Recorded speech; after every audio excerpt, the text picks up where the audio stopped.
Ok. Bom, então, aqui na realidade nós vamos estar verificando um vídeo sobre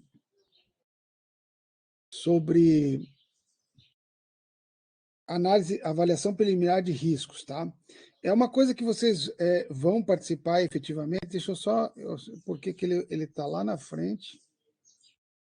Agora sim. Agora está no início.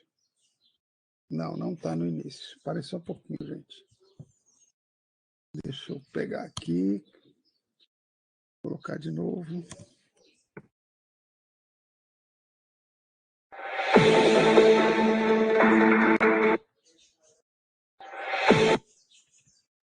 Eu não sei porque que ele está...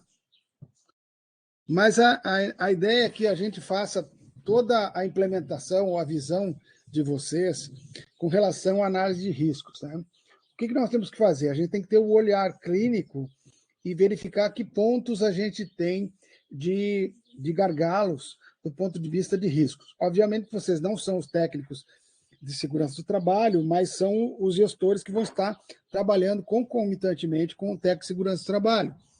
E, às vezes, passado batido por ele, ou naquele caso da visita em que o técnico não está presente, vocês podem ser esse gestor, essa gestora, nesse sentido, tá?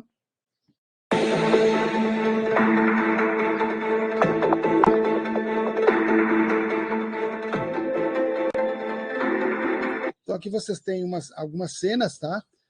Eu vou, à medida que... Eu quero que vocês observem bem as cenas. É uma obra, né? E no sentido de que está mostrando algumas situações. Observem a questão da indumentária, observem também os posicionamentos, né, das máquinas, etc., porque isso é importante no contexto geral.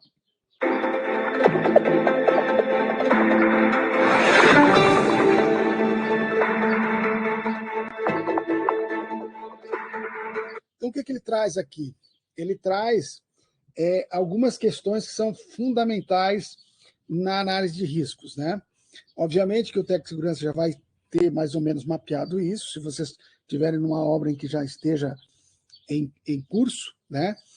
E é uma coisa que vocês têm que transmitir, até porque vocês vão estar em posição de liderança de equipes, né? Então, importante entender o trabalho, importante que tenha uma informação correta do que seja, né? A gente comentou algumas coisas ao longo das nossas falas, em loco e aqui, em função de que cores de segurança, padrões, né? Tudo isso é importante, tá? Seguir uma padronização, isso é fundamental. Ter em mãos as ferramentas e equipamentos corretos, ou seja, isso aqui já envolve a questão da ergonomia, envolve a questão de posturas, uma série de situações. E, obviamente, as permissões corretas, né? Lá no IFSC, nós temos um tripé para trabalho e salvamento em espaços confinados, que são necessários, e outras situações que são fundamentais para que a segurança, para que a gente tenha um processo de segurança dentro da empresa a contento.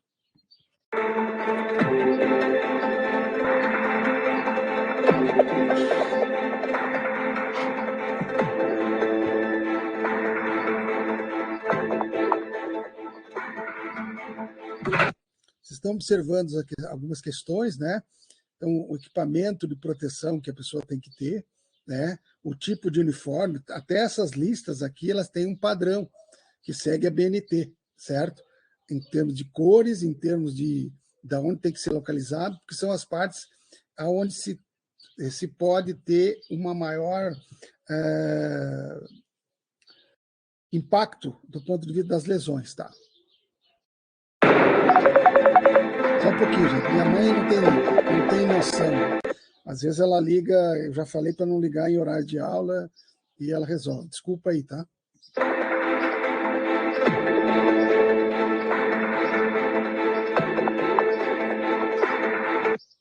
Então, assim, algumas questões ligadas ao levantamento dos riscos, né? olhar em cima, né? Quer dizer, olhar para baixo, embaixo, olhe para trás, olhe dentro das máquinas, ou seja, vocês estão vendo que uma série de situações é uma obra, né? E aí nós temos movimento de pessoas e movimentos de máquinas, tá? Aqui uma situação semelhante ao que nós vimos lá na obra, né? Observem que aqui já tem um tipo de uniforme na cor laranja, que é uma cor de atenção. O capacete está numa cor cinza, mas poderia ser uma cor amarela. Isso vai depender da situação que estiver, que a empresa adota. Tem algumas empresas que fazem questão do seu uniforme, da sua logo. Não é muito em função disso que a gente tem que pensar. Gente, desculpa. Me deem só um minutinho, eu vou ligar para minha mãe e falar que ela não me ligue, tá? Só um pouquinho. Ô, professor, atende ela? Não, eu já atendi, gente. É que ela está ligando, acho que sem saber, ela não está enxergando direito. Vou ter que avisar.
Desculpa, viu, gente? Não tem problema não, professor. Fica à vontade. Eu já falei com ela mais cedo, que ontem ela me ligou. Eu só vi à noite. Aí, amanhã cedo eu ligo. Parece que faleceu alguém. Idoso é assim, né? Eu também já estou, mas acontece. Bom, então observem aqui que vocês têm a questão do uniforme. Eu estou chamando a atenção aqui, não que vocês vão ingerir nisso, mas isso talvez é uma decisão da segurança. Mas como gestores de obra, é factível que vocês possam colocar isso, entendeu?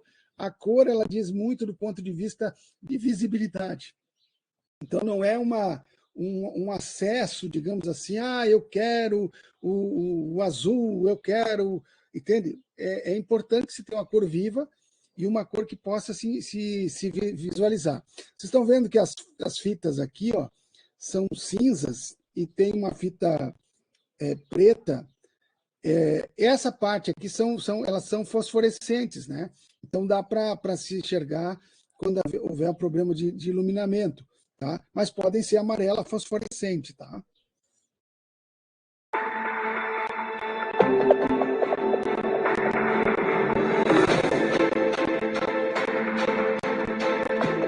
Esse aqui já é verde com o capacete, inclusive combinando. É uma cor de segurança, também pode ser usada, né? Mas é fundamental. E aí nós temos o seguinte, métodos, além da questão do levantamento dos riscos, nós temos... desculpem. Na questão do levantamento, nós temos que verificar as metodologias utilizadas, o tipo de materiais, né? Qual a mão de obra, se há capacitação, se há treinamento, tá? Há questões do meio ambiente de trabalho, isso está na NR 18, né? E também a questão da contaminação, né? Tudo isso influencia no processo. Pode ser, isso aqui está ligado às questões ambientais e do entorno da obra e até mesmo dentro da obra, tá? Aquele negócio da comida que a gente viu, tem que ver a questão do fator de segurança alimentar ou segurança sanitária.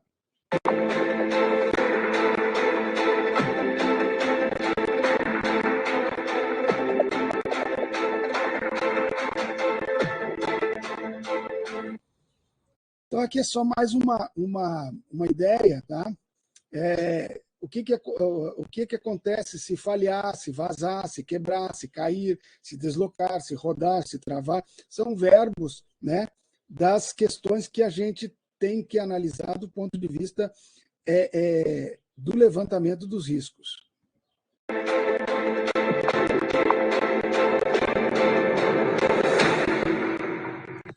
Aqui uma situação bem...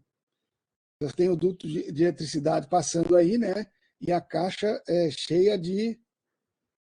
Isso aqui é uma caixa de vistoria, né, gente? Se não me falha a memória. É cheio d'água, tá? Isso aqui é uma situação extremamente perigosa.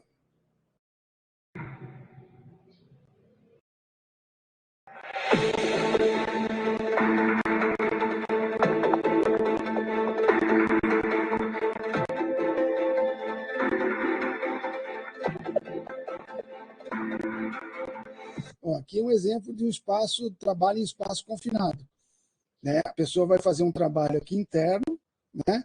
E tem que ter todo um preparo, tem que ter a ordem de serviço, tem que ter a permissão, tem todo um procedimento que existe uma norma específica para esse tipo de trabalho, tá? A pessoa tem que estar monitorada todo o tempo.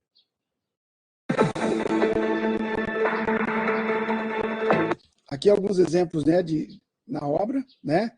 Então, vocês estão vendo aqui os mosquetões, né, de travamento, a questão da linha de vidro, o ancoramento das pessoas, aonde o cinto tem que pegar. Isso aqui é importante, porque há um problema, se o cinto for inadequado, de gerar problemas aqui na genitália, masculina ou feminina, tá, gente? Isso é muito, muito sério. Eu não vou mostrar fotos aqui, situações que eu já vi bastante intensas.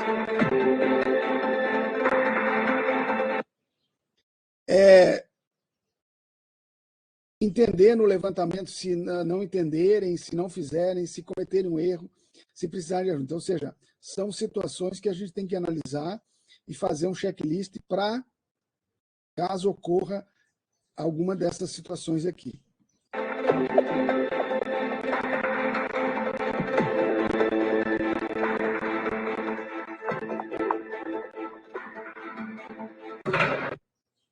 Estão vendo aqui o risco, gente? A pessoa está sem nada, trabalhando numa borda, me parece que é uma fundação, né? Não sei. Ok? Sim.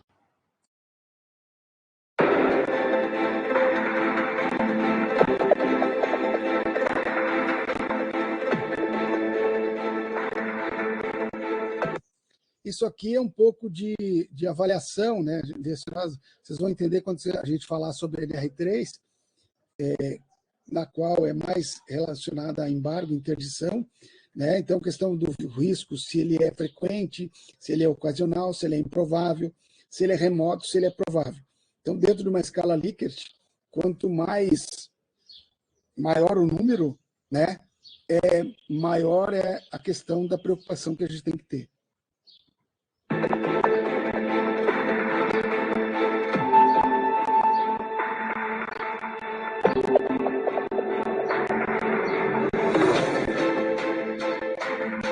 Ó, observem aqui que é um trabalho de escavação, tem toda a parte de sustentação, né? Aqui eu até tenho um desabamento. Eu vou mostrar isso em loco para vocês entender como é que a coisa pode acontecer e quais são as consequências. Então, lesão, caso de outras situações. O mais sério desses aqui seria a morte, tá?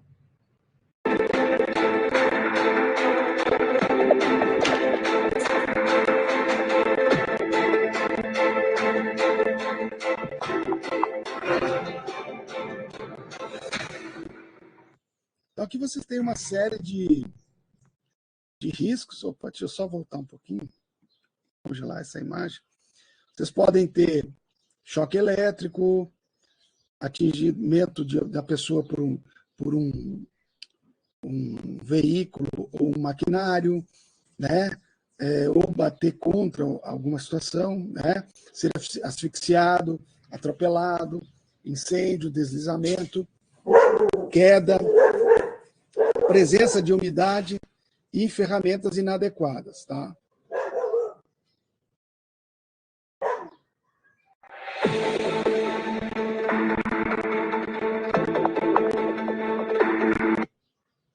Bom, deixa eu sair aqui. Alguma pergunta até aqui, gente? Aqui não. Deixa eu ver o que está aqui no bate-papo. Vou ligar o celular no Tiago. Sim, ok. Júlia, Tiago, alguma pergunta? Não. Então, vamos lá. Vamos à situação que eu quero mostrar para vocês. Deixa eu só ampliar esse vídeo.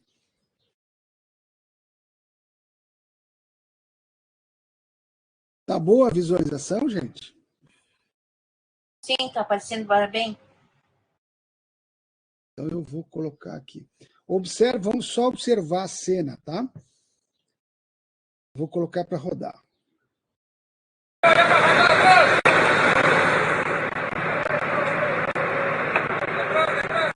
Vocês observem que aparentemente está tudo tranquilo. Foi corte na estrada, né? Aqui tem as camadas e nós vamos fazer a instalação de um duto, né? Tá todo mundo ajudando, etc, mas a questão do escoramento é algo que não existe, né? Dá para perceber isso. Vocês vão ver a importância de se ter a questão do escoramento.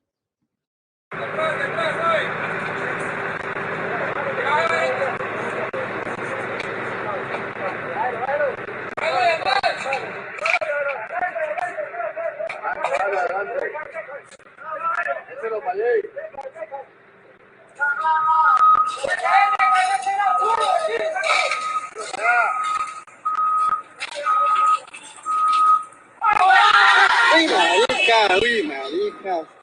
No, baila, hermano. No.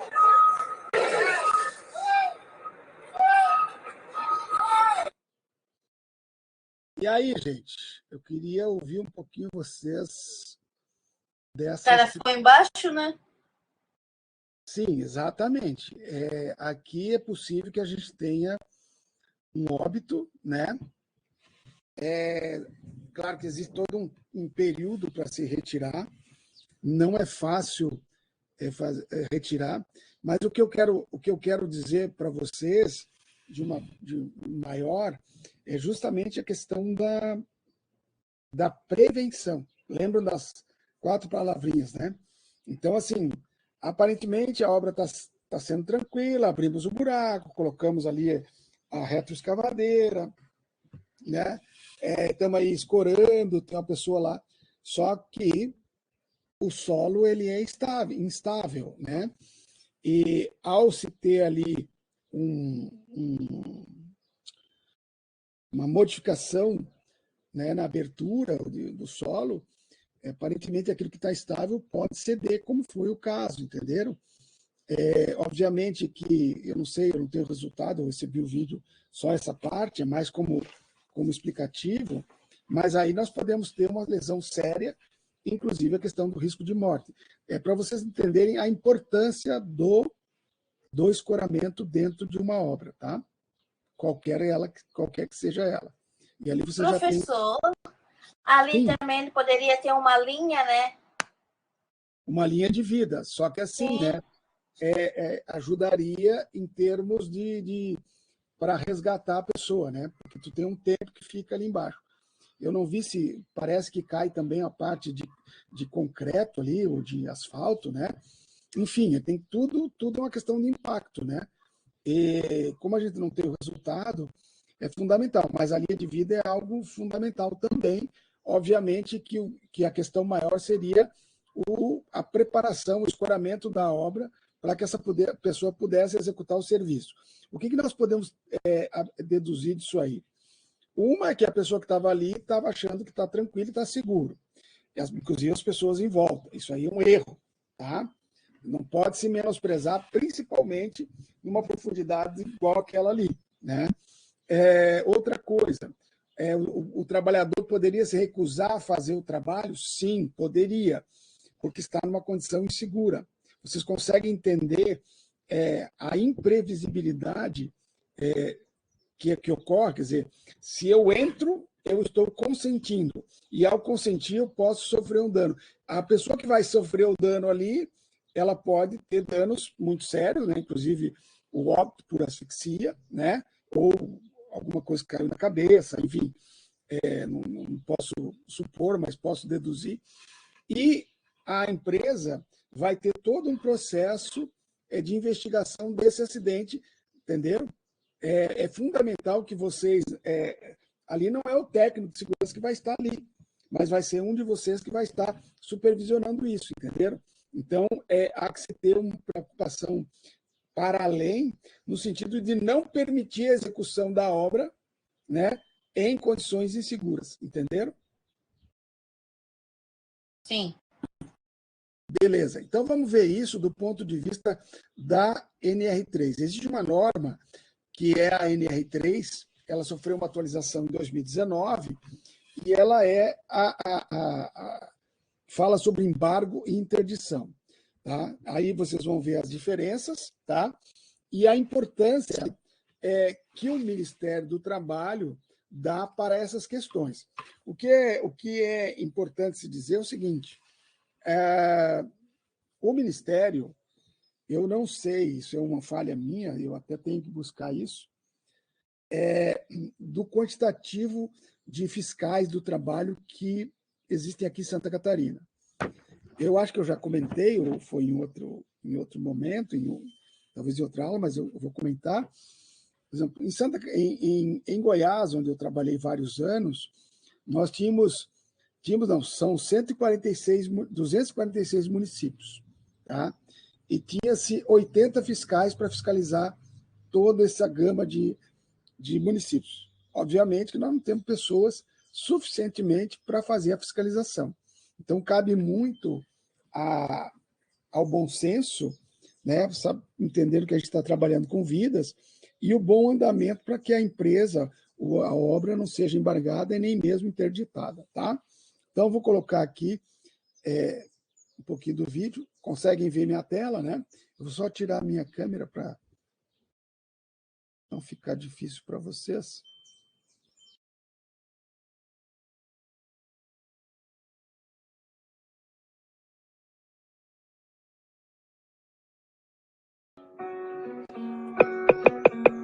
Bem-vindos a mais um episódio do Hoje no Mundo da SST, uma série original da Escola da Prevenção. Eu sou o Herbert Bento e no episódio de hoje vamos falar do novo texto da NR3, Embargo e Interdição, que passou a valer a partir de 20 de janeiro de 2020. Vocês estão... Tá dando para escutar tranquilo? Sim. No dia 23 de setembro de 2019, foi publicada a Portaria 1068 do Ministério da Economia. Essa norma ela mudou bastante, tá? Ela até antes dessa data, era menos específica, sabe? E agora, com essas modificações, houve uma atualização, né? Que começou a vigorar em 2020, então isso é praticamente recente. Temos aí 2 anos de vigência, e que o Ministério do Trabalho, antes estava aqui o Ministério da Economia, né? Como eu já elenquei para vocês, agora nós temos o Ministério do Trabalho, que faz a fiscalização das questões ligadas à interdição e embargo, tá? Através da Secretaria Especial de Previdência e Trabalho. Essa portaria trouxe o novo texto da norma regulamentadora 3, que trata dos critérios de embargo e interdição. Nesse vídeo, você vai entender as principais inovações da NR3. Esse conteúdo é muito importante para todos os profissionais da área de saúde e segurança no trabalho. Então, para que... E os técnicos, tá? Como vocês, de edificações. Esse vídeo seja visto pelo maior número possível de pessoas, já dê aquele clique super valioso no joinha, faça isso agora, antes que você esqueça. Ao fazer isso, você vai dizer para o YouTube que esse vídeo é importante e que então vamos prosseguir. Antes de começarmos, vamos gastar trabalho. Esse pendrive tem link na descrição. Ok, agora vamos passar um pouquinho da propaganda, porque não interessa. 3 páginas. A grande diferença está no maior detalhamento dos critérios a serem usados pelos auditores fiscais para embargar e interditar. O embargo é a paralisação parcial ou total de uma obra ou construção civil. A interdição é a paralisação parcial ou total de uma atividade, máquina ou equipamento, de setor de serviço ou de todo o estabelecimento. A nova NR3 gasta 5 das 6 páginas explicando os critérios a serem seguidos pelos auditores para embargar e interditar. Daqui para frente, eu vou me referir ao auditor fiscal do trabalho apenas como uma AFT, para simplificar. Então, o AFT deve adotar o embargo e interdição de acordo com os critérios para caracterizar risco grave e iminente. Essa caracterização agora deve considerar 2 fatores. O primeiro é a consequência, ou seja, o resultado que o risco deve trazer. O segundo fator é a probabilidade, ou seja, qual a chance do risco de fato ocorrer. Então, aqui, agora, a gente trabalha, nós também, do ponto de vista de cá, assim como se introduziu essa nova visão em termos de consequência e probabilidade, existem as matrizes de risco, que a gente faz um trabalho lá no PGR, né? No caso de vocês, o PGR da Construção Civil, em que essa estrutura de consequência e probabilidade ela é ligada ao nível, né? A grandiosidade do risco. Tá? Vocês vão observar aí como é que se faz a leitura, e a partir daí o pessoal que trabalha na área, e vocês vão ter sempre um técnico de segurança próximo a vocês, ou vocês podem estar em contato com isso, com relação a exatamente essa questão da matriz de risco, né? Até para saber, em nível de risco, qual risco tem maior consequência e probabilidade de ocorrer, né? E que poderá trazer, só um pouquinho,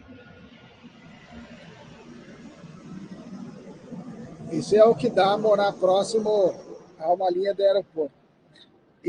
Então, como eu ia dizendo, a questão da maior consequência e maior probabilidade, ou seja, vocês vão ter um maior risco, né? Então, vai ter um mapeamento que é obrigatório por parte do setor de segurança que vocês têm que se apropriar na hora de gerenciar ou executar uma supervisão em nível de edificação, tá? A consequência e a probabilidade devem ser avaliados em separado. Então, para aplicar a nova NR3, deve-se expressar o risco tanto em relação à consequência quanto em relação à chance de ocorrer. A tabela 3.1 traz, na primeira coluna, a classificação das consequências, que podem ser morte, severa, significativa, leve ou nenhuma. Então, observem que a tabela já traz uma graduação, né? Então, o mais sério seria o óbito, obviamente. O severo está dentro de prejudicar a integridade física ou a saúde do trabalhador, trabalhadora, que pode provocar lesão e sequela permanentes. A significativa, ela se assemelha a isso, mas prevê uma incapacidade temporária, né, num prazo superior a 15 dias, que é a questão do afastamento pelo INSS. Tá? A leve também leva em consideração isso, né, já só trabalha com prazo até 15 dias, tá? ou inferior. E, obviamente, que nenhuma lesão ou efeito à saúde. E na segunda coluna tem um descritivo de cada consequência. Bom, morte nenhuma são as mais fáceis de entender, nem precisa explicar. Severa significa uma lesão ou sequela permanente, por exemplo, uma amputação ou doença que seja para toda a vida. significativa é uma lesão que implica incapacidade temporária por prazo superior a 15 dias. Leve é uma lesão que implique incapacidade temporária por prazo inferior a 15 dias. A tabela 3.2 traz a classificação das probabilidades, que podem ser provável, possível, remota ou rara. Provável é quando não há medida de prevenção nenhuma, ou se existe, é visivelmente inadequada. Então, aqui, obviamente, que assim como as consequências, né, existe uma gradação, descrição do que está para cada uma da classificação. O ideal hoje é se ter uma matriz 5x4. O que seria uma matriz 5x4? 5 de consequências, como vocês têm 5 níveis, né? E 4% em termos das probabilidades, num eixo cartesiano, né? XY. Possível é quando a medida de prevenção apresenta um problema significativo e por aí vai. Eu vou deixar na descrição o link para você baixar a norma completa. O auditor também deve avaliar a situação objetivo, ou seja, de acordo com as normas regulamentadoras, qual seria a condição ideal. Então, o AFT deve apresentar a situação encontrada e também a situação objetiva. A partir do cruzamento destas duas informações... Ele vai explicar aqui como é que o auditor fiscal, ao chegar no ambiente, ele vai trabalhar nesses itens 3.3.6 e 3.3.7, ele vai especificar na observação. O que a gente tem que fazer é entender essa gradação para que a gente possa estar dentro de um limite em que não haja o risco. Por isso é importante a análise do risco, né? E o levantamento de todos os riscos existentes nas diversas funções dentro da construção civil, dentro das edificações. O AFT encontrará o excesso de risco. O excesso de risco representa o quanto o risco atual... Essa questão de grave e iminente é o mais significante, digamos assim, tá? Está distante do risco de referência. O excesso de risco pode ser extremo, substancial, moderado, pequeno ou nenhum. A nova NR3 estabelece o passo a passo para o AFT chegar no seu parecer. Importante, somente casos de excesso de risco extremo ou substancial podem ser embargados ou interditados. Então, aqui é um ponto fundamental. Eu tenho que ter uma obra que eu trabalhe no máximo ao risco moderado. Então, eu tenho condições de minimizar isso e trabalhar dentro dessa escala de moderado. Então, o meu deadline, em termos de segurança, é o moderado. Se eu entrar nesses aqui, há a possibilidade de haver a questão da interdição ou embargo. Obviamente que cada fase, cada etapa vai depender muito das condições do ambiente de trabalho, certo? Tem coisas que eu não vou ter como, eles vão existir, né? E eu vou ter que efetivamente ter as condições para que não ocorra aquilo que é pior, que é o acidente do trabalho ou a doença. A primeira etapa é avaliar o risco atual, decorrente da situação encontrada, levando em consideração as medidas de controle existentes. A segunda etapa é estabelecer o risco de referência, ou seja, estabelecer o risco remanescente quando da implementação das medidas de prevenção necessárias. A terceira etapa é determinar o excesso de risco. Obviamente que ele vai fazer uma situação, né, de comparação entre o risco atual e o risco de referência que existe nas normativas. Se essa equação der um excesso de risco, ele vai determinar isso dentro de uma tabela, vocês vão ver logo a seguir, que faz toda uma leitura. E a partir daí ele vai estabelecer um prazo, né, para que as condições sejam saneadas, né?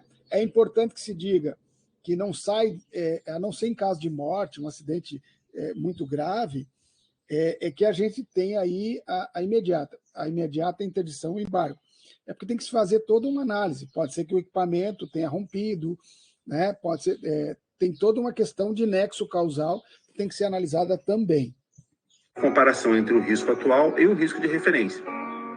Para isso, será usada a tabela 3.3 para exposição individual ou reduzido o número de potenciais vítimas, ou a tabela 3.4, quando a exposição ao risco poder resultar em lesão ou adoecimento de diversas vítimas simultaneamente. Quanto mais pessoas estão expostas, maiores são os cruzamentos na tabela que irão dar extremo ou substancial. Mas, afinal, como usar a tabela? Vejamos um exemplo da tabela 3.4. Nessa área, destacada no vídeo, temos a classificação do risco atual. Temos aqui as consequências e aqui as probabilidades. Já nessa área da tabela, temos a classificação de risco de referência. Temos aqui as consequências e aqui as possibilidades ou probabilidades. O AFT, então, ele vai cruzar as duas conclusões. Por exemplo, uma situação atual de consequência significativa e possibilidade provável, quando confrontada com uma situação de referência, de consequência severa e possibilidade remota, o cruzamento é N, ou seja, nenhum. Então, aqui é o seguinte, obviamente que nesse processo de intersecção, né, à medida que der toda a parte N, né, é aquilo que não há um risco iminente, né, ou seja, não há uma interdição. E os demais vocês vão ver em função da gradação. Obviamente, verde, amarelo, laranja e vermelho são cores de segurança, né, que quanto maior se está essa intersecção na correlação consequência e probabilidade, nós vamos ter a questão da fiscalização e o embargo e interdição. Logo, não é possível embargar ou interditar. Agora, uma situação atual de consequência significativa, possibilidade remota, cruzado com situação de referência de consequência leve e possibilidade rara, a letra é S, ou seja, substancial. Então, é possível embargar ou interditar. Podemos concluir que a nova NR3 busca reduzir a subjetividade nas auditorias, deixando mais metódico. Antigamente era muito subjetivo, era da interpretação do fiscal. Então, por exemplo, se o fiscal tivesse alguma demanda, até puxar para o lado pessoal. Agora não. Agora nós temos uma efetividade em cima dessa tabela, que a fiscalização ela vai se ater a essa situação, e dentro dessa situação eu vou ter condições de me adequar, certo? Metódico, criando mais critérios. Além desta portaria 1068, que instituiu esse novo texto da NR3, a Secretaria também publicou a portaria 1069, que disciplina os procedimentos relativos aos embargos e interdições. Antes de terminar, só um adendo importante. No item 3.5.1.1, está dito que fica dispensado o uso da metodologia prevista nesta norma para a imposição de medida de embargo ou interdição quando constatada a condição ou situação definida como grave e iminente risco nas normas regulamentadoras. Ou seja, se no texto de uma NR específica estiver descrita uma situação que caracteriza risco grave ou iminente, então, nesse caso, fica o AFT dispensado de seguir a metodologia. Agora, deixa eu te perguntar uma coisa. Você percebeu como é importante você se manter atualizado na área de SST? Quem não investe em qualificação acaba ficando desatualizado e corre o risco de ficar fora do mercado de trabalho. Hoje em dia, mais e mais empresas estão fazendo perguntas técnicas na hora de entrevistar um candidato. Recomendo que dê uma olhada nos nossos pendrives e cursos. Bom, alguma pergunta, gente, com relação ao que foi apresentado? Aqui não. Está claro para vocês a importância? Sim. Poxa, é só a Andréia que fala, a Júlia, o Tiago.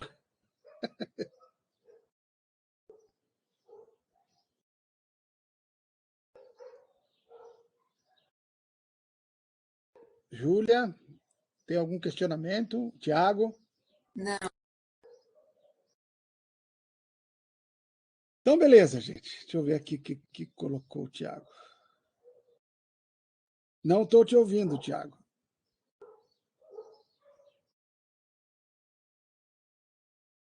Não, tudo bem, pode escrever.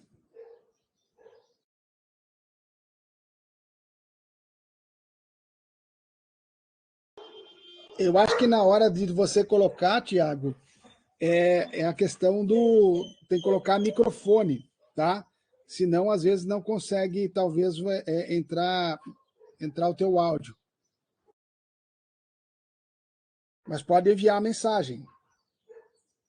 Tem algum questionamento?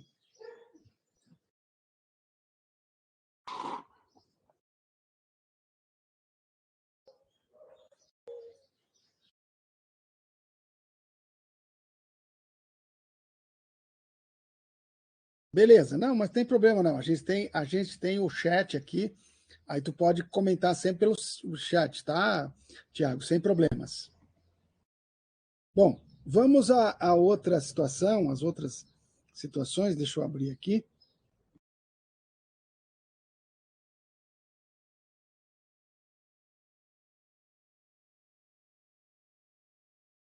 Estão vendo a minha tela, né, gente? Sim.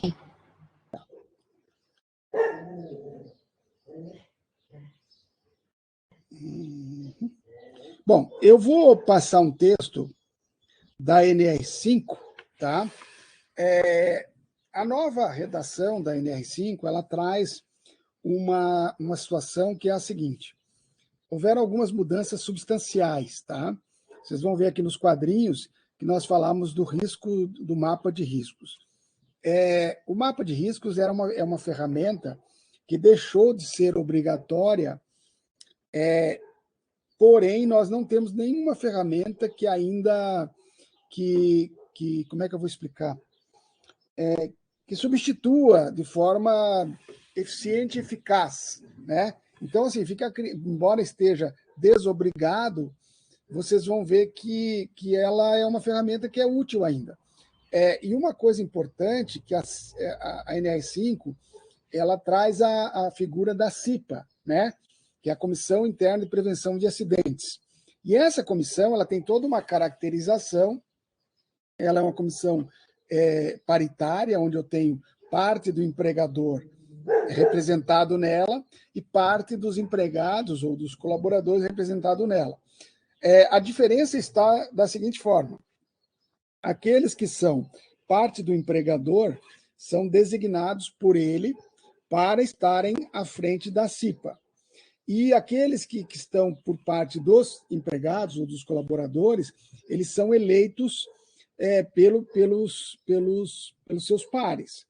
Esta reunião ela deve ocorrer no período de trabalho, ou seja, nós temos que abrir um espaço para que essa reunião ocorra. Não pode ser em período fora das horas de trabalho, isso é uma questão legal, né? Então ela tem que se parar para se fazer essa questão. Aí as pessoas são eleitas, né? E de forma paritária vai se compor em cima do quadro da NR4. Tá? Como isso é uma função do técnico de segurança elaborar, ou do próprio SESMIT, nós temos que vocês são participantes, vocês podem estar aí na condição de representantes do empregador, né? E nessa questão, vocês vão estar fiscalizando. Eu já vivenciei experiências como essa. Eu já fui dos empregados, fui eleito, e fui também do empregador. Existe uma diferença fundamental aqui, que o representante do empregador não tem a estabilidade que o representante dos empregados tem. Então, se diz o seguinte: a pessoa que está eleita na CIPA, ela tem uma segurança de 2 anos. Na verdade, é 1 ano. Como ele pode se candidatar e o nome dele vai ficar pululando aí por 1 ano, enquanto durar a CIPA, ele vai ter, costuma-se dizer que ele tem uma estabilidade de 2 anos. Para que o representante dos empregados ele seja demitido somente em caso de justa causa, se ele estiver na CIPA. Tá? Então, isso é um detalhe importante. E o mapa de riscos, ele é era obrigatoriamente elaborado pelos membros da CIPA. Tá? Como hoje não existe mais essa figura, em outro momento eu posso apresentar para vocês. Vocês estão vendo aqui, ó, acho que dá para ver que tem uma planta abaixo, e as cores, né, que são fundamentais. Então, risco vermelho é risco químico, amarelo, risco ergonômico, verde, risco de segurança, de acidente, né? De segurança, desculpa, risco físico, perdão, risco marrom, risco biológico, e aqui no finalzinho o risco azul, que seria de acidentes. Tá? Existem algumas deliberações, eu posso em outra aula estar comentando com vocês, se vocês quiserem, tá? E só me cobrem isso. E aí nós temos uma outra questão fundamental da CIPA, que é o treinamento e a capacitação para os cipeiros. Tá? Aqui houve mudanças significativas com relação ao tipo de capacitação. Se a pessoa vem de uma outra obra e ela já tem a capacitação, ela pode ter toda pode ser aproveitado isso aí, né, na atual. A forma e a carga horária da capacitação. E um outro ponto importante é com relação às terceirizadas. Tá? Houveram algumas mudanças, vocês vão observar no vídeo, que essas mudanças foram substanciais do ponto de vista da responsabilidade. Então, as terceirizadas, elas também têm responsabilidade, elas têm que ter um representante dentro da CIPA no local. Né? A prestadora tem que ter um representante lá. Obviamente que houveram algumas mudanças com relação a essa adequação, tá? Inclusive com relação às MEI e outras situações. Tá? Então, é esse que vai trazer o vídeo. Alguma pergunta até aqui? Não. Beleza, então vamos lá. Olá, previsionista! Nesse vídeo eu vou te mostrar todas as mudanças da nova NR5. O conteúdo está bem resumido e de forma descomplicada. Então vamos lá! No dia 8 de outubro de 2021, foi publicado um novo texto da NR5, que trata da Comissão Interna de Prevenção de Acidentes, a CIPA. A revisão da CMR, assim como as das demais, tem mantido o alinhamento com a nova NR1. Tá. Obviamente, isso aqui é importante, só vou fazer um parênteses. Ela foi publicada em outubro de 2021, era para entrar um ano após, ou seja, em torno dessa data, não entrou. Desculpa, não entrou, não. Ela acabou entrando em 3 de janeiro de 2022. Tá? Porém, ainda há uma reserva, porque tem que contar um ano. Tá? Então, vocês vão ver aí que há um processo paulatino dentro daquilo que era e o que pode ser a partir da validade da norma. Tá?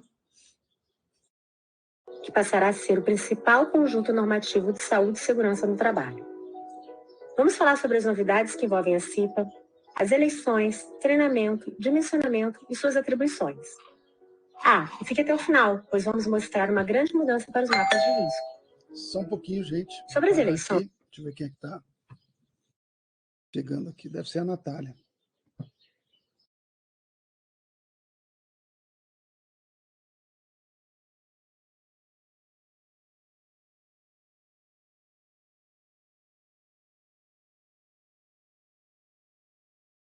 Acho que foi a Natália, né? Não, foi o Tiago de novo. Tu entrou com o móvel. Beleza, Tiago.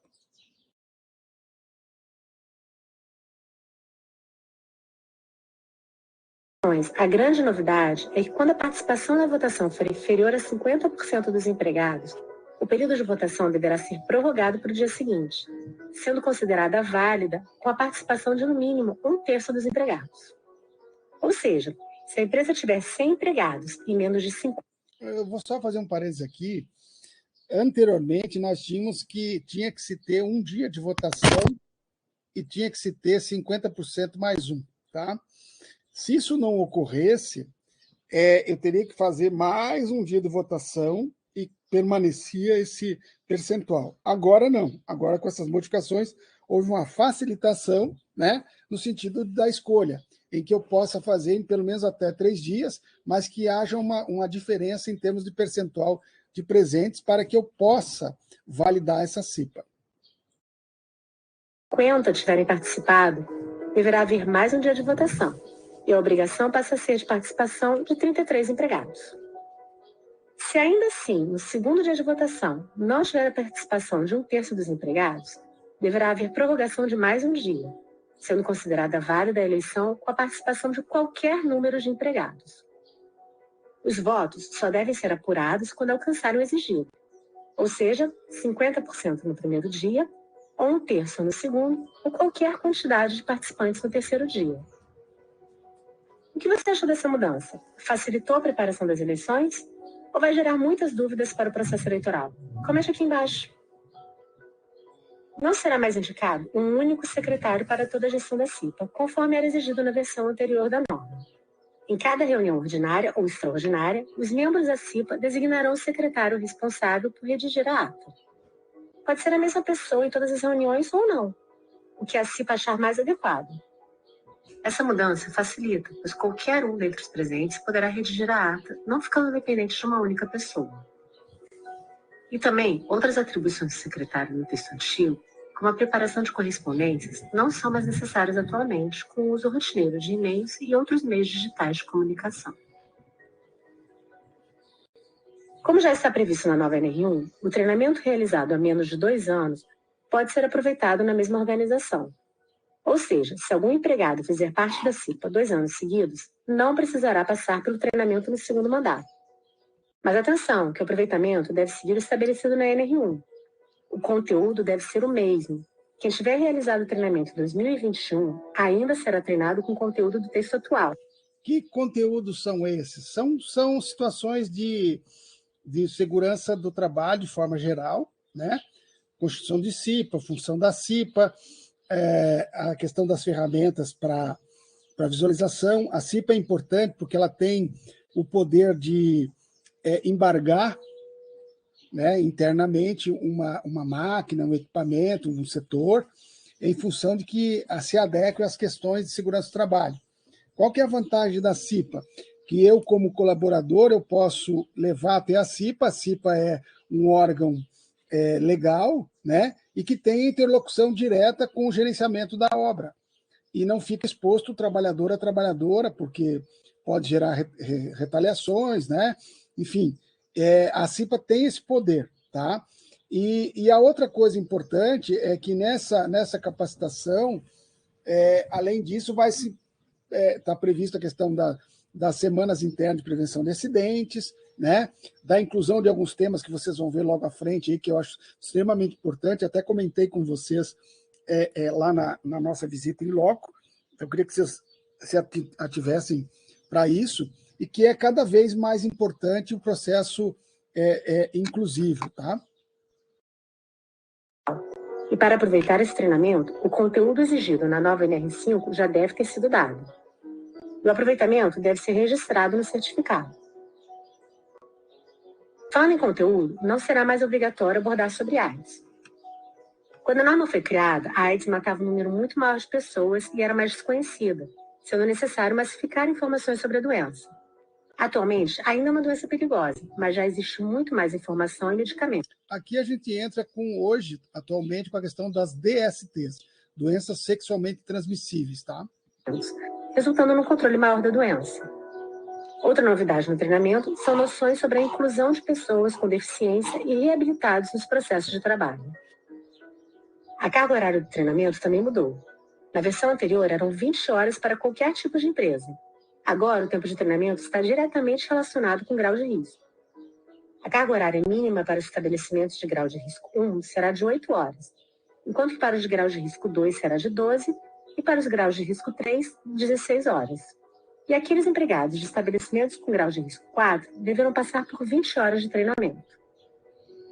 Os treinamentos poderão ser feitos de forma online, mas devem ter uma carga horária mínima de forma presencial, de 4 horas para os estabelecimentos de grau de risco 2 e de 8 horas para os de graus de risco 3 e 4. Já os de grau de risco 1 poderão ser integralmente na modalidade de ensino à distância. A contratante deverá informar sobre os riscos presentes nos ambientes de trabalho e as medidas de prevenção para as contratadas, incluindo sua CIPA e os representantes nomeados. O representante nomeado é um novo nome que a nova NR5 dá ao antigo designado. Se a contratada ficar menos de 180 dias nas instalações da empresa, não precisará constituir CIPA, independente da quantidade de empregados lotados nas instalações da contratante.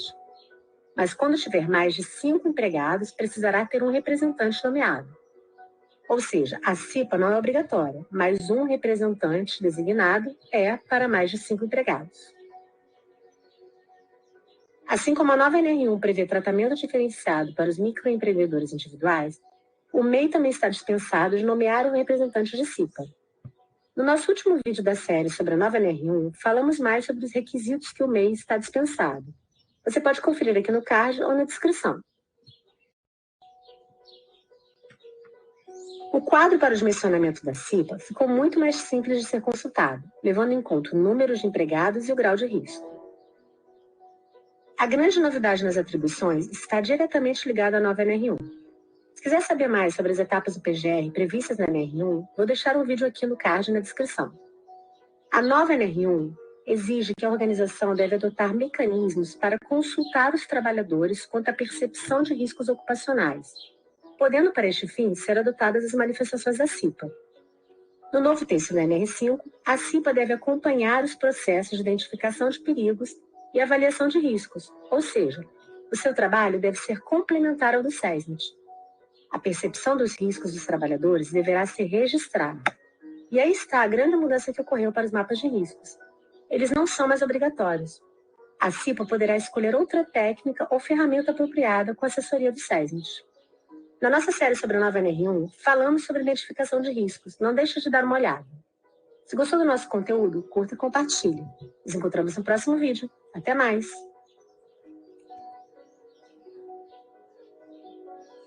Só um pouquinho. Bom, gente, perguntas. Tiago, fala aí, Tiago.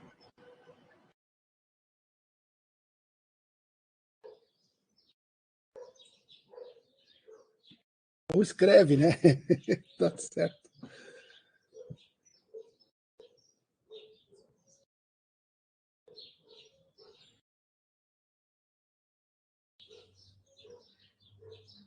Sim, é esse link, sim, Tiago.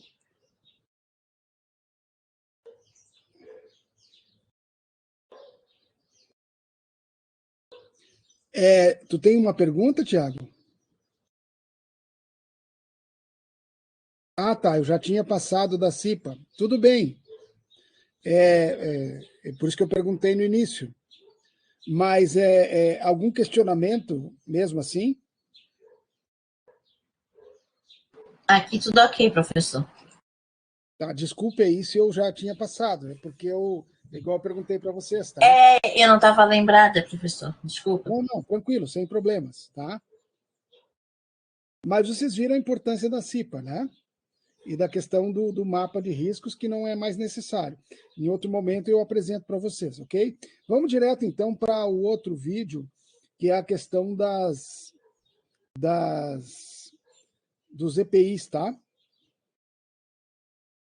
Como é que vocês estão fazendo? Vocês têm ido a alguma aula presencial com a professora Aline? Não, tudo online. Tá, então, é porque se vocês fossem, eu poderia mostrar alguns equipamentos em loco, tá? Mas isso independe, a gente pode ter um outro momento, mesmo passado a componente, vocês podem me cobrar isso, eu terei o maior prazer em apresentar isso para vocês, tá? Mas vamos ver aqui por vídeo essa questão dos equipamentos, tá? Ok.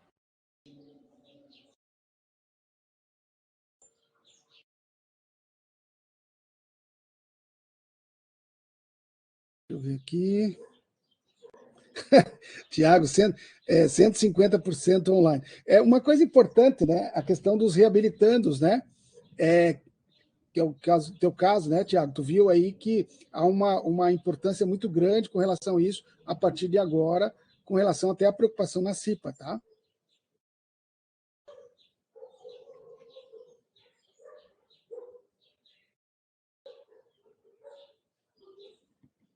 Sim, tem uma cota também, né, para ter. Opa, agora estamos te ouvindo. Tá me ouvindo? Acho que o senhor estava me bloqueando, hein? Não. O senhor sabotou, o senhor me sabotou para mim não falar. Foi não, Tiago. Tive a leve impressão. Eu estou louco para mostrar em algum momento, mais à frente, acho que na aula que vem, eu vou até quebrar um pouco aquela rotina que está ali, das aulas, para apresentar a norma de segurança, de ergonomia, tá? Porque é fundamental essa questão. E um dos itens que está dentro da ergonomia, agora estamos te ouvindo, se puder fechar teu microfone, a questão da acessibilidade, tá? Fundamental isso. Então, vamos colocar aqui sobre os EPIs, tá?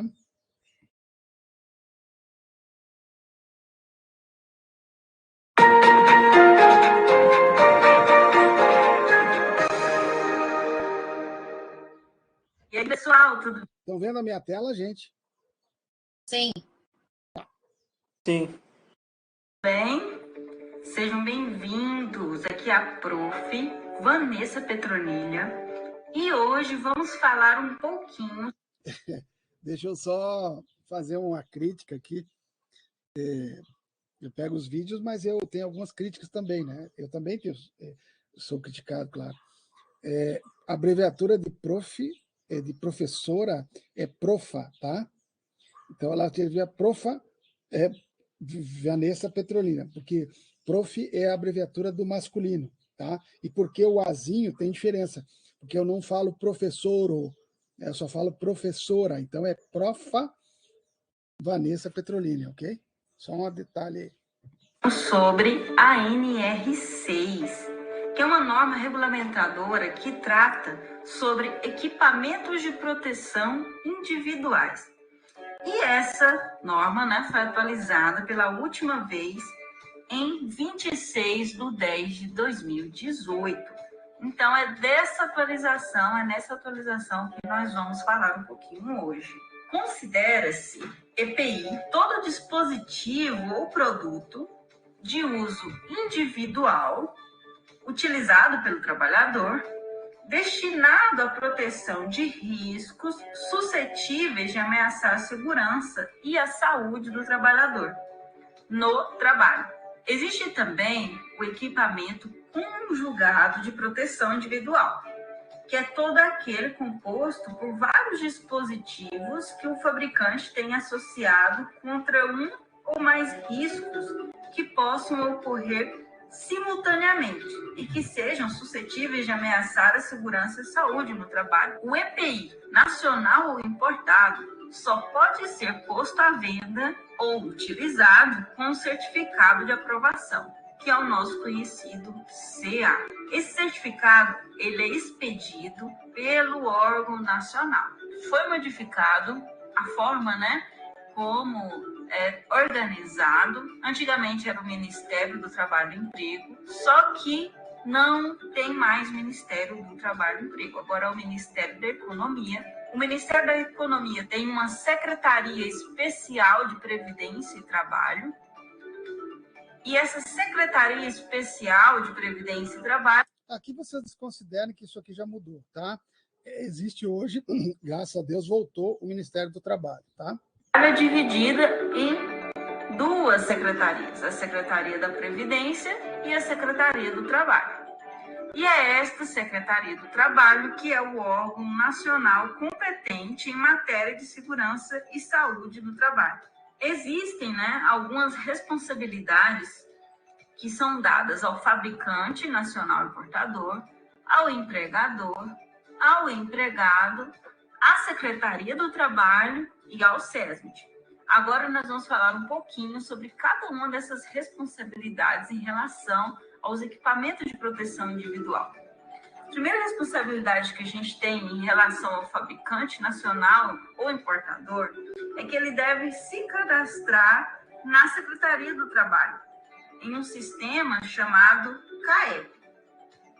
O fabricante também deve solicitar a emissão do CA, ele que solicita essa emissão, ele solicita a renovação do CA, ele faz o requerimento de novo CA quando houver alterações nas especificações do equipamento aprovado, ele deve comercializar somente EPI com CA e ele deve responsabilizar-se pela manutenção da qualidade do EPI que deu origem ao CA. É responsabilidade do fabricante nacional ou importador também. Aqui, gente, nesse identificador aqui, isso aqui é uma botina, um calçado, ele vão estar todas as informações e a questão do tipo de proteção, tá? Não sei se aqui dá para a gente ver exatamente, parece que não, mas vocês vão observar que no EPI vai haver o tipo que ele segura, por exemplo, se tem que ter uma biqueira de aço para caso de queda, para não esmagar os dedos, entenderam? Se for para questão de impermeabilidade e outros setores aí, tá? Ou pisar num prego, né? Aquelas coisas todas com relação, tem que estar essas informações aqui, ou em termos de código, ou na etiqueta do fabricante, tá? Quando você recebe o EPI.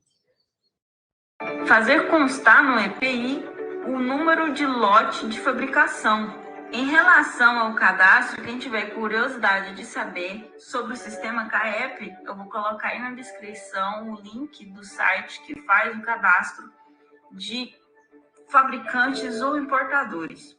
Os procedimentos de cadastramento de fabricante ou importador de EPI e de emissão ou renovação devem atender aos requisitos estabelecidos na Portaria 11.347, de 6 de maio de 2020. A adaptação para o uso de EPI pela pessoa com deficiência, feita pelo fabricante ou importador detentor do CA, não invalida um certificado já emitido, sendo desnecessária a emissão de novo CA. Para fins de comercialização, o CA concedido ao EPI ele terá validade de 5 anos para aqueles equipamentos com laudos de ensaio que não tenham sua conformidade avaliada no âmbito do Simetro. Esse prazo ele pode ser diferente se for da conveniência do Simetro.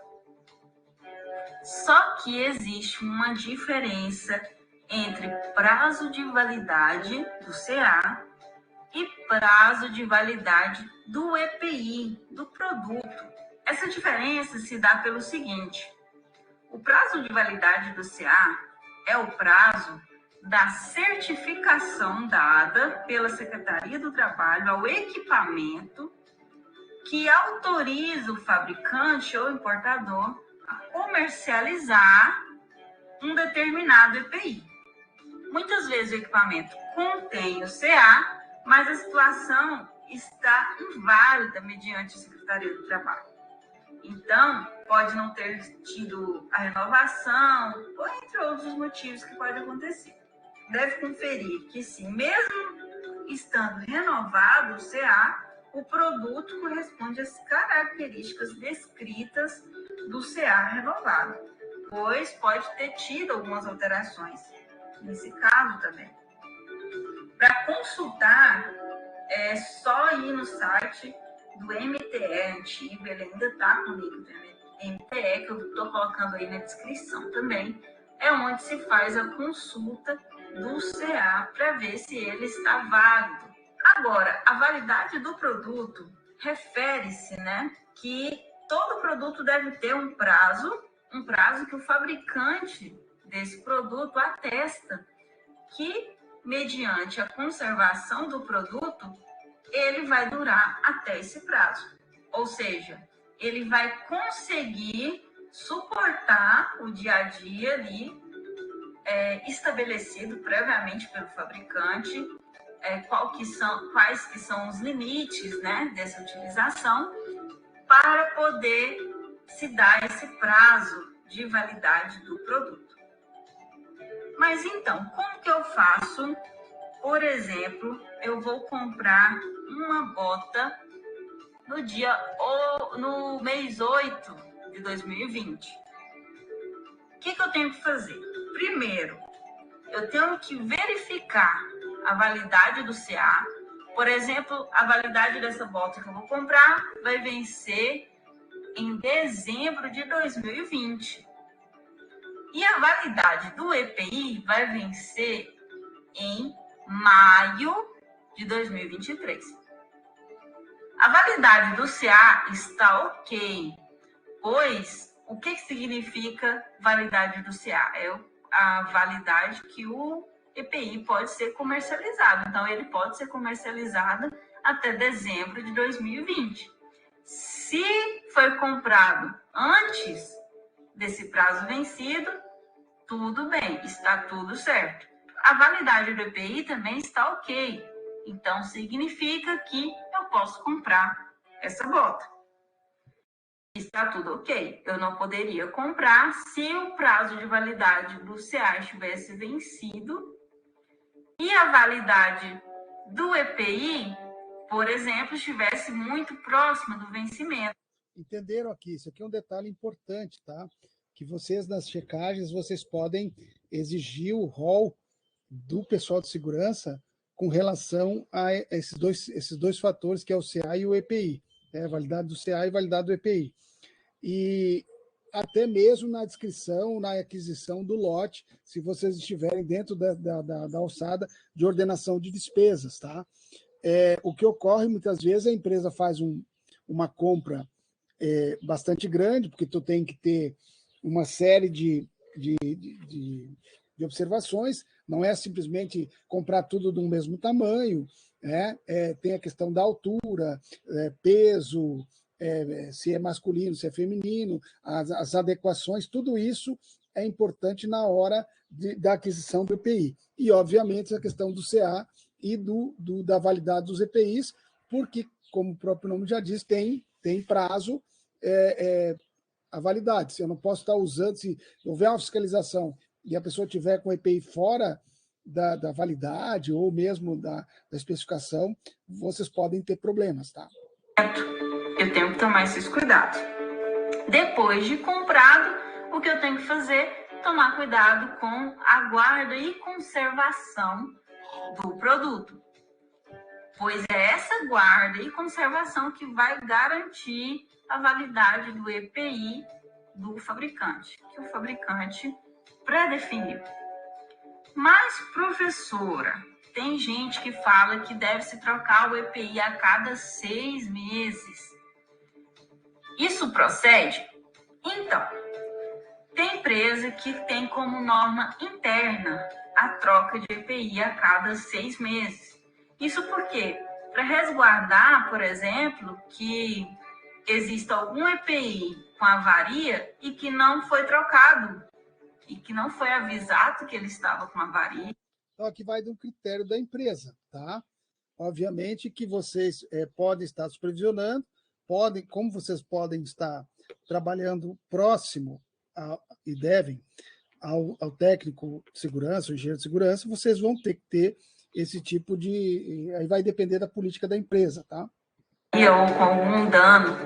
Então, essas empresas evitam que isso aconteça, colocando no seu procedimento, né, a troca do EPI a cada 6 meses. Só que você tem a validade do EPI e ele vai vencer só em 2023. Você está utilizando essa bota, por exemplo, e você está fazendo manutenção da guarda, da conservação, você pode que não usa muito, usa pouco essa bota, ela pode ser usada até a validade expirar, até 2023, em maio de 2023. Você só vai descartar esse EPI caso ele esteja com danos que invalidem a função dele de proteção do trabalhador. Se não, você pode continuar utilizando esse EPI. No caso, se você estiver trabalhando em uma empresa que tem esse procedimento de troca a cada 6 meses, então você obedeça o procedimento da empresa, pois é a empresa que fornece o EPI. E falando nisso, nós vamos falar um pouquinho das responsabilidades do empregador, que a primeira dela é de fornecer o EPI gratuitamente, desde que sempre que as medidas de ordem geral não ofereceram completa proteção contra os riscos de acidente do trabalho ou de doenças profissionais, ou enquanto as medidas de proteção coletiva estiverem sendo implantadas, ou para atender a situações de emergência. O EPI, ele é utilizado em último caso. Nós temos a regrinha das normas regulamentadoras, que primeiro vem a questão de você fazer a correção administrativa, depois fazer a correção coletiva e, se não adiantar, você faz a correção com o equipamento de proteção individual, ou seja, ele é em último caso. É isso que essa parte das responsabilidades do empregador está dizendo. Ainda cabe ao empregador adquirir o EPI adequado ao risco. Para adquirir esse EPI adequado ao risco, quem recomenda é competência do SESMIT, a recomendação desse EPI adequado ao risco. Se não houver SESMIT, então a empresa deve consultar um técnico profissional habilitado neste assunto, que vai recomendar o EPI adequado. Sempre consultando a CIPA, se ela existir, ou trabalhador de segurança designado, e os usuários também. Também é de responsabilidade do empregador exigir o uso do EPI pelos trabalhadores. Fornecer ao trabalhador somente o EPI aprovado. Aqui existe uma norma, né, NR6, específica para isso, que é a que nós estamos nos referindo, onde está a questão da obrigatoriedade do uso do EPI. Né? Isso pode dar advertências verbais, depois advertências escritas e até o caso de justa causa. Tá? Pelo órgão nacional. Se ele não observar aquelas exigências, né, da validade do CA e da validade do EPI, existem sanções que podem ser que ele pode sofrer por causa desse problema. Também é responsabilidade orientar e treinar o trabalhador sobre o uso adequado, guarda e conservação. Isso o SESBIT pode fazê-lo, né, em concomitância com a CIPA, né, nas parcerias e nas capacitações de segurança que são previstas. O empregador também deve substituir imediatamente o EPI danificado ou extraviado, deve responsabilizar-se pela higienização e manutenção periódica, deve comunicar ao órgão, né, à Secretaria do Trabalho, qualquer irregularidade observada e deve registrar o fornecimento do EPI ao trabalhador em fichas ou até em um sistema eletrônico.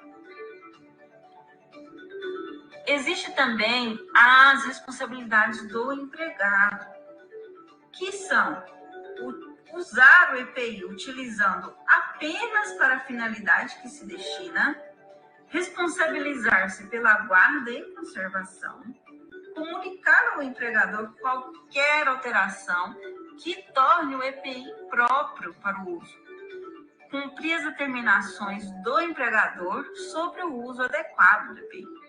Então, essas são obrigações do empregado.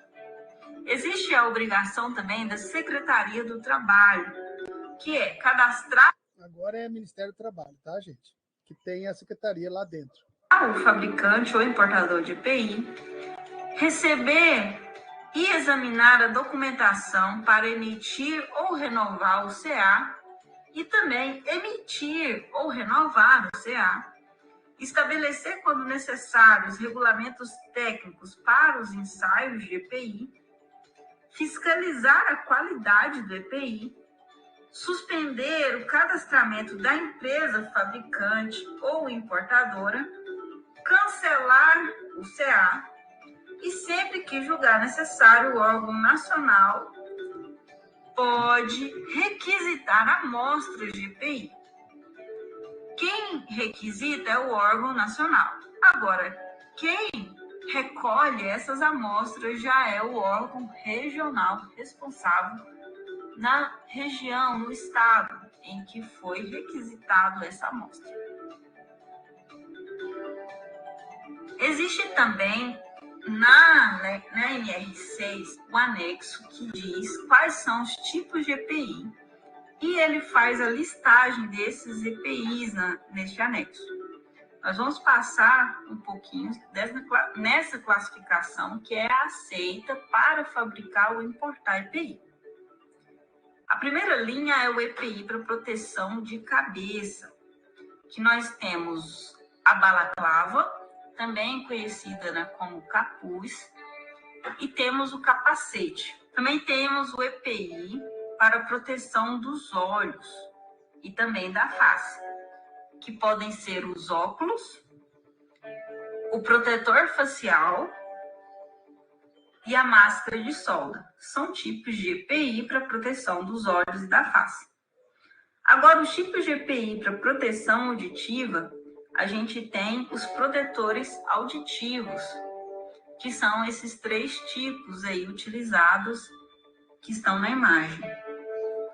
Já os EPIs para proteção respiratória podem ser o respirador purificador de ar motorizado, o respirador purificador de ar não motorizado, respirador de adução de ar tipo linha de ar comprimido, respirador de adução de ar tipo máscara autônoma, respirador de fuga, e ainda temos os EPIs para proteção do tronco, que podem ser as vestimentas e o colete à prova de balas. Ainda temos... O que ela faltou, eu não sei se ela vai falar aqui, não me lembro, é do cinto de proteção da lombar, tá? Os EPIs para proteção dos membros superiores, que podem ser as luvas, cremes protetores, manga, braçadeiras e dedeiros. Hoje nós temos a questão do creme, né? E aí inclui-se o protetor solar, que entra como uma proteção com relação a obras quando é céu aberto, tá? Já os EPIs para proteção dos membros inferiores são bastante conhecidos, né? As botas, os calçados, meias, perneiras e calças. Os EPIs para proteção de corpo inteiro podem ser o macacão e a vestimenta de corpo inteiro. E ainda temos EPIs de proteção contra quedas com diferença de nível, aquelas para trabalho na altura, que são o cinturão de segurança, dispositivo trava-quedas e talabarte. Esses EPIs devem ser utilizados conforme a NR35 e o cinturão de segurança deve estar sendo utilizado com o dispositivo trava-quedas ou com o talabarte, ou até mesmo com os dois. Então é isso, pessoal, que eu gostaria de falar para vocês. Se ficaram com alguma dúvida. Bom, gente, o mesmo faço eu para vocês. Deixa eu abrir aqui a parada e vamos lá. Perguntas? Aqui, a princípio, nada, professor. Fala, Tiago. Deixa a André falar primeiro, acho que ela falou alguma coisa. Não, ela disse que não tem dúvida. André é um amor. Não, só em relação à fiscalização. Certo. Acho que deve ser meio precário, né, nessa parte. Tu fala fiscalização in loco ou fiscalização do Ministério? Do Ministério, eu digo. Não da empresa em si.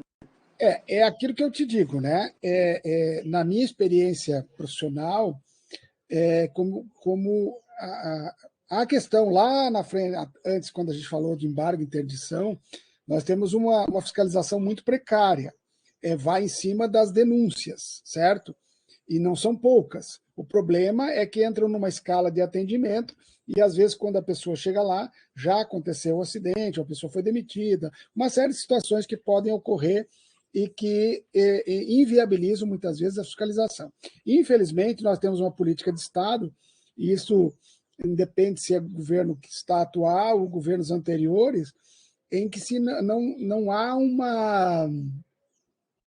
incentivo, um incremento com relação ao acréscimo de fiscalizações relacionadas ao Ministério do Trabalho, né, os fiscais, para executar.